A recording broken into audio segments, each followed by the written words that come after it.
Ovo je Corsa, auto baš po mom ukusu. Vesela boja, agresivan izgled. Mislim da ne postoji djevojka koja se u ovaj auto ne bi zaljubila na prvi pogled. Osobno vozim auto iz ove klase pa možemo reći da se nalazim na poznatom terenu. No po čemu je ova Corsa posebna? Saznat ćemo ubrzo. Corsa je jedan od omiljenih automobila u gradskoj klasi. Mnogima je izbor broj 1 i već godinama stalna članica top 10 najprodavanijih i u Europi i kod nas. Poželjan gradski suputnik, pogotovo kada je ovako ušminkamo.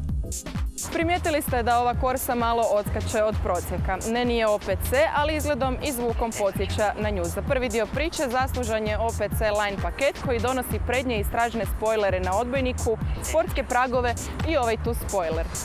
Zanimljiv modni dodatak morate priznati i to po diskontnoj cijeni. Stoji manje od 5000 kuna, osim toga donosi i audio sustav sa zaslonom osjetljivim na dodir i navigacijom. Za drugi dio priče zaslužan je OPC ispuk.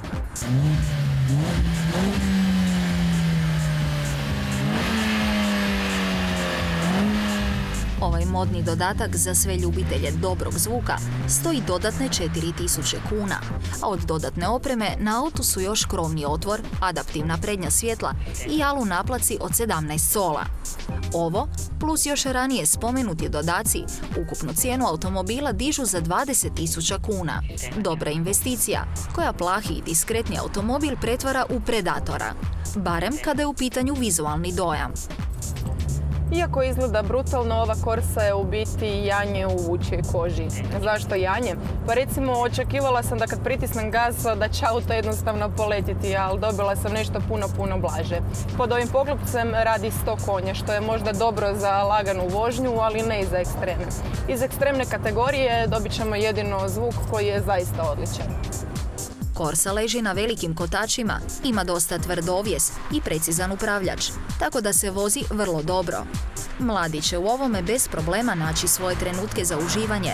Stariji će pak cijeniti solidan komfor vožnje i nisku razinu buke u unutrašnjosti pri većim brzinama. Ovaj mladenački automobil pokazuje vrlo visoku razinu zrelosti i kada je u pitanju potrošnja, 7 litara na testu je solidan rezultat. Ako ste agresivni, računajte s 2 litre više. A zrelost je vidljiva i u unutrašnjosti.